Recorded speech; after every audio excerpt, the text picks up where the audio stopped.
Hello friends, इस video में हम सीखने वाले हैं 8 ऐसे फ्रेजेस और इडियम्स जिनको सीखकर आपकी इंग्लिश हो जाएगी फ्लुएंट एंड आप बन जाएंगे इम्प्रेसिव। और एक बहुत इंपॉर्टेंट बात, आपने अगर अभी तक मेरे चैनल को सब्सक्राइब नहीं किया है तो किसी अच्छे पंडित से पूछ के अच्छा मुहूर्त निकाल के जल्दी से सब्सक्राइब कर लीजिए।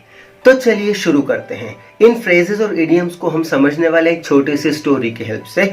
इस स्टोरी में एक आदमी है जिसका नाम है दौलत राम। नाम का ही दौलत राम है, उसके पास पैसे वैसे बिल्कुल नहीं थे।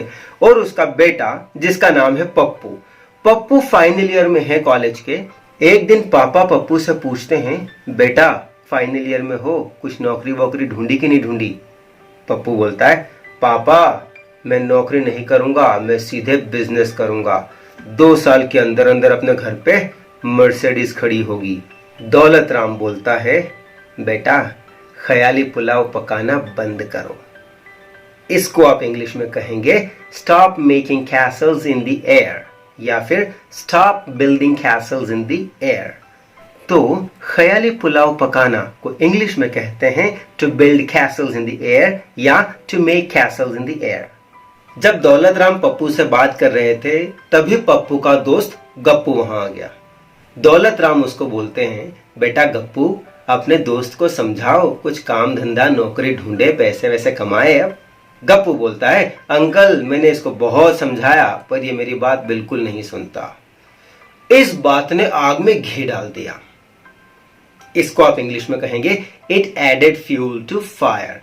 पप्पू एक तो दौलत राम की बात नहीं सुनता था और उसका दोस्त समझा रहा था तब भी बात नहीं सुनता था। तो यह सुन के दौलत राम का दिमाग बहुत खराब हो गया। उसने तबीयत से अपने बेटे की डांट लगाई, पर फिर बाद में उसको रियलाइज भी हुआ कि यार प्यार से समझाऊं तो बेहतर रहेगा। फिर दौलत राम बोलता है, बेटा तुम्हें बिजनेस करना है, कोई बात नहीं बिल्कुल करना, लेकिन पहले जॉब करके एक्सपीरियंस तो ले लो। अब उन्होंने इतने प्यार से समझाया तो पप्पू के दिमाग में थोड़ी तो बात घुस गई। अब वो दुविधा में पड़ गया कि मैं नौकरी करूं या बिजनेस। वो दुविधा में पड़ गया। इसे इंग्लिश में कहते हैं he was in a fix. मैं दुविधा में पड़ गया, इसे हम इंग्लिश में कहेंगे I was in a fix. Daulat Ram बोलता है, बेटा सक्सेस ऐसे ही नहीं मिलती, दिन रात एक करना पड़ता है, तुम्हें बहुत मेहनत करना पड़ेगी। दिन रात एक करना को इंग्लिश में कहा जाता है to burn the midnight oil. तुम्हें दिन रात एक करना पड़ेगा, इसे इंग्लिश में कहेंगे you will have to burn the midnight oil. वहीं खड़ा गप्पू बोलता है, मेरे भाई ने दिन रात एक कर दिया था तब जाके उसका आईआईटी में सिलेक्शन हुआ। इसे आप इंग्लिश में कहेंगे my brother burnt the midnight oil, that is when he was selected in the IITs. Burn का सेकंड फॉर्म होता है बर्न्ट। तो ये बात यहीं पर खत्म हो गई।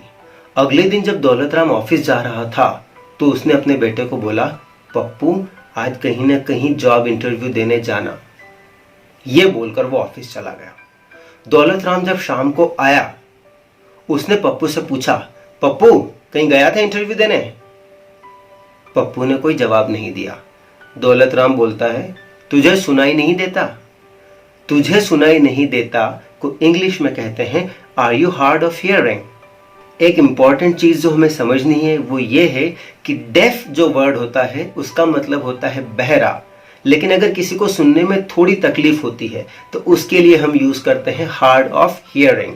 आप सिंपली भी किसी को बोलना चाहता हो तुम्हें सुनाई नहीं देता तो इसको बोल सकते हैं are you hard of hearing. या उसको सुनने में थोड़ी तकलीफ है, उसे थोड़ा कम सुनाई देता है, इसे आप इंग्लिश में कहेंगे he is hard of hearing. अब पप्पू तो पप्पू था, एक बार में तो कोई पापा की बात समझ में आएगी नहीं। तो वो बोला, पापा मैं इंटरव्यू देने इसलिए नहीं गया क्योंकि बहुत तेज बारिश हो रही थी, मूसलाधार बारिश हो रही थी।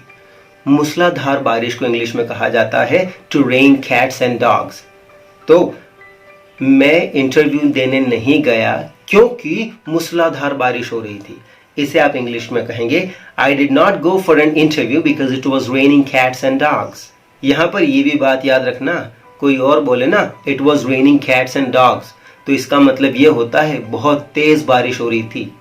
ये मतलब मत निकाल लेना कि कुत्ते बिल्ली गिर रहे थे ऊपर से। दौलत राम को गुस्सा आता है और वो बोलता है, ऐसे बिना सिर पैर के बहाने मत बनाओ, थोड़ी मेहनत करो। बिना सिर पैर के बहाने को इंग्लिश में कहा जाता है lame excuse.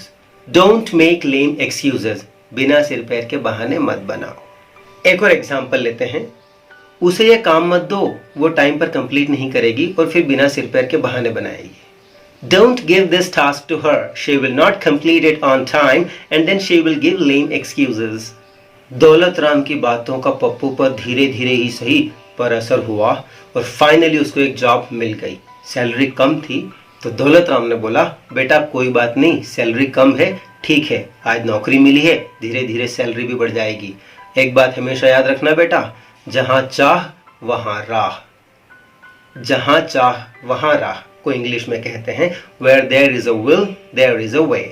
These are the idioms and phrases which I wanted to teach today. I am sure you will be benefited out of them and I am also sure that you want to be smart. So keep watching my videos and keep sharing them with your friends. Goodbye.